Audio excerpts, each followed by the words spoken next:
What's up everybody, I'm Coach T from Ballavation, and today I'm going to be giving you some basketball finishing tips. So without further ado, let's get into this video. There are really many different ways to finish in basketball. We have the normal layup, we have the reverse layup, the up and under layup, the contact layup, and more. But what kinds of layups are best for which situations? Let's find out. So Isaiah Thomas drives into the paint and finishes on Hassan Whiteside.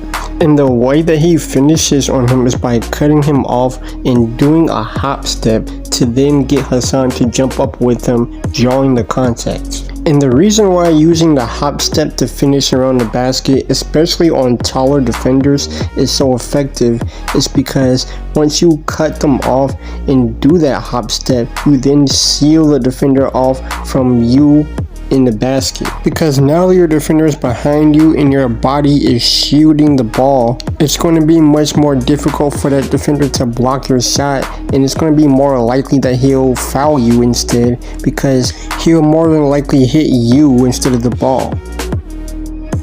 And another way that you could finish in the paint is by finishing on the opposite side of your defender. And once again, Isaiah Thomas is shooting the basketball with his body, and he also has the ball at an angle far away from his defenders. And the way Isaiah Thomas finishes in the paint on this play is by driving past his defender and finishes high off the glass. And it's important that you learn how to aim above that cylinder and still make the layup, because when you're going up against bigger defenders, you won't be able to use the cylinder, because if you do, then more than likely you're going to get blocked. You see, basketball is also a game of strategy, because you don't want to use a certain kind of layup in a certain situation. For example, you don't want to use a regular layup if you're going up against a tall and athletic kind of defender, because then if that defender is just standing in the paint waiting for you to come over, he can easily block your shot, or if he's trailing behind you, he can block your shot off the backboard from behind. So certain situations in basketball call for certain finishes. Yeah, desperate times call for desperate measures. Okay, that's not what I said, but okay, let's roll with that.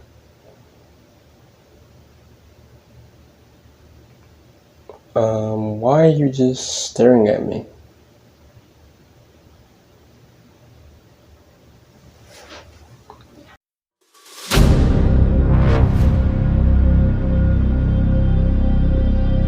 I win. Man, you got lucky.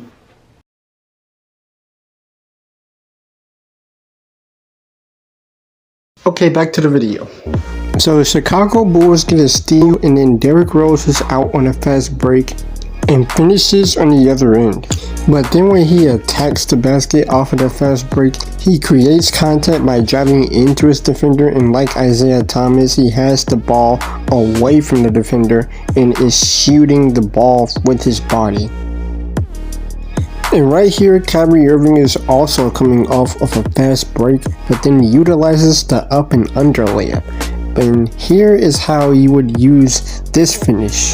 He shows the ball like he's about to go up for a layup, and then as John Wall jumps with him, he then switches to the opposite side. And when you use the up and under layup, it is a great way to get easy buckets, because then when you go up, it can get your defender to jump early thinking that you're going to finish on one side while you're still in the air, and you bring the ball down to finish on the opposite side.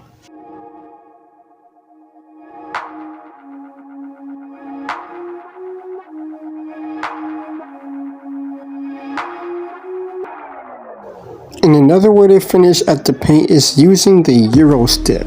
And just like the behind the back in transition, which is something that I talked about in the last video if you want to check that out, but this is another way of changing direction when you're going in transition. And the next type of finish that you should master is switching hands. And it's similar to doing the up and under because you are also showing the ball like before.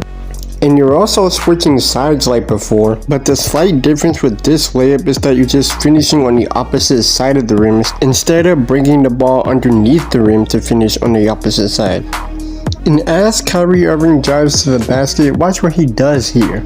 He drives in, but his defender reaches in and he wraps the ball over his defender's head and finishes at the rim. And wrapping the ball around your defender's head gives you the opportunity to switch up which side of the rim you're going to finish on, making it much more difficult to predict. And this move can also be used to counter any defenders that try to reach in as you're driving towards them, because if you are wrapping the ball around their head and they're reaching for the ball, it then gives you an open lane to the basket.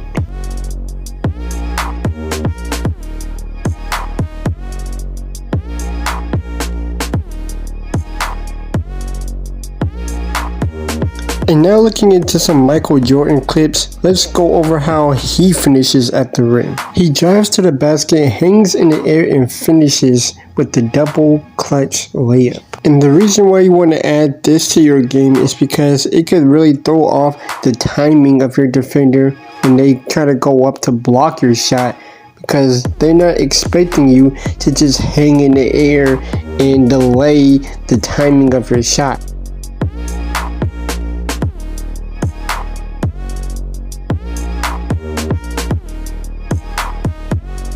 And another thing about the way Michael Jordan finishes in the paint is that he's extremely focused on where the rim is at all times.